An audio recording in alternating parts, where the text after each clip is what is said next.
Welcome to Rocksteady Studios and episode 3 of Arkham Insider. Today we're going to be getting intimate with 3 key characters from Batman Arkham Knight, and as always we're going to be feeling the heat, taking questions from the community.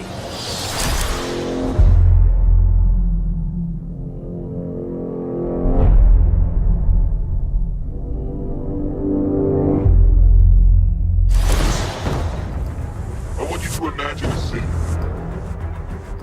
A city broken and crushed under our feet. Take that picture. Hold on to it. We'll make it happen.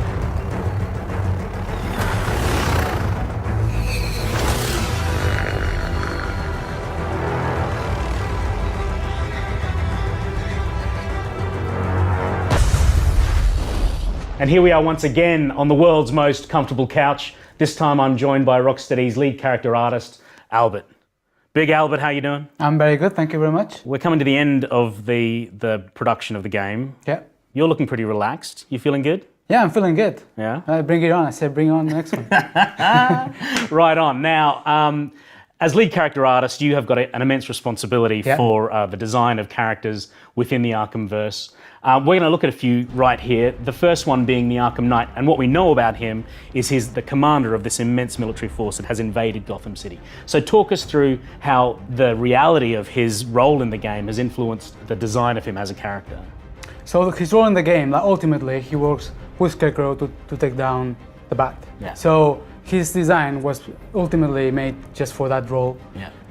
Obviously, he's got a very military look to him. Yeah. Like, he's got the antennas that reflect the bat ears. Yeah. It's kind of a mockery of the Batman. Uh-huh. He can pull it off as well. He also has this visor that has all sorts of information about what's going on in the city. Okay. You know, like It's like a heads-up display within his pretty much, visor. yeah, there's a map on the forehead. Sweet. He's got like a little other one there with all the drones are tracking everything that's happening in the city. Yeah. So that's his role. Right. And on the other hand, he's also a very military dude, right? So he's wearing this camouflage, and that's like it's being cloned to the whole of his forces. So Right. the militia forces, the soldiers have it, the tanks have it, the drones have it. Yeah. You can really tell that these guys are the Arkham Knight forces. Yeah. And that's the main trait to distinguish them. Now let's have a look at the big bad, Scarecrow. So clearly Scarecrow is the mastermind, the puppet master, Yes. the guy who's coordinating the forces of the Rogues Gallery to take down Batman as a collective force of evil. We haven't seen him since Arkham Asylum, and he didn't appear at all in Batman Arkham City. He's back in Batman Arkham Knight. How has that journey affected and influenced the character design of Scarecrow this time around?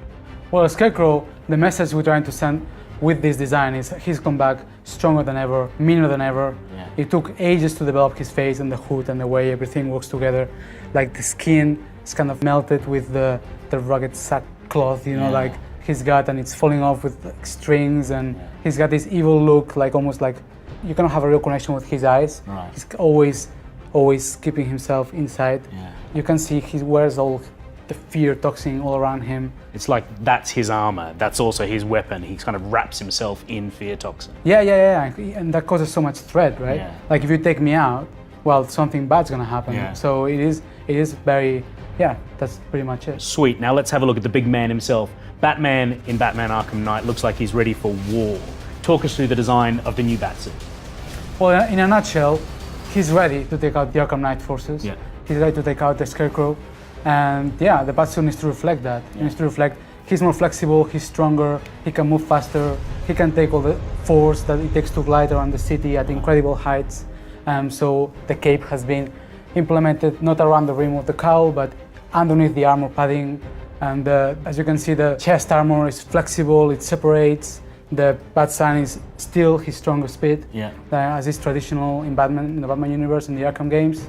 Shoulder pads, boots, gauntlets, that's like traditional Batman. So those to the classic next level. features, but to this kind of heavily militarized level. Yeah, he needs to be heavily militarized. His design is to reflect that of the Batmobile. Yeah, because I think there's a real kind of connection and crossover between the design of the Batmobile and the design of this Batsuit that I just think marries perfectly. Yes, when we got the design from the Batmobile, we were like, we're gonna do a Batman that fits the Batmobile. We kind of took all the shapes, took all the colors, the materials, and tried to make them, like to make a connection between the two. Yeah. So human and machine. Man and machine together, Yeah, that's it. facing down the forces That's of the it. Arkham and Scarecrow. You say it, man. Boom. All right, Albert, it's clear that more than just a little bit of love has gone into the creation of these characters over the last 4 years. How do you think Batman fans are going to react when they play Batman Arkham Knight? Well, we hope that they're gonna love the designs. We always watch for what they say on YouTube, what they say in the forums, make sure that all the feedback is addressed as much as possible, because they are the people who know about Batman, right? Yeah. So I just wanna make sure that everything is good with them, is good with us, everyone's happy. So yeah, 4 years, this is it. A whole lot of love. Yep, a whole lot of love, man. That was Albert the Character King here at Rocksteady Studios. We're joined once again by Ian Ball, lead designer. Of course, Albert is back. Question number 1 comes in from Brandon. Boom! And he asks, does the Batmobile get its own talent tree, like gadgets and physical abilities? Ian, this sounds like one for you. It is, and the Batmobile does have its own talent tree. You can upgrade the weapons, you can upgrade the different systems inside the Batmobile, which will allow Batman to eject higher and further out of the car quicker. Nice. Fire more weapons, upgrade the firepower. There's loads of different upgrades for the Batmobile. Just like Batman himself, the onboard weaponry, all of the systems, they've all got their own development trees. They do. Number 2 comes in from The 10th, and they ask, what was the hardest character to adapt / design for the next gen graphics? Albert, this one's right down your street. I would say that was Poison Ivy. Okay. Getting that design to work in such realism, and then trying to get the subtleties on the skin and just trying to get that beauty and transferred into the next gen without, going too crazy. It was a real challenge. And it looks awesome. Thanks. Nice job. Question number 3, Headby asks, what was the design and decision-making process for the looks of the characters? Normally it starts with going to the design team and the script team, Yep. just seeing what's going on with the character, what story is behind it, what details can we get. Then we meet with the art director and we try to squeeze as many thoughts as we can, work on, like silhouettes, work on details, and then once we are hands-on, just keep on iterating through the character until the project's over, pretty much. Because you guys you've been polishing for what feels like years Yeah, now. yeah, it's been a long process. Nice. Tagger 101 comes at us with this.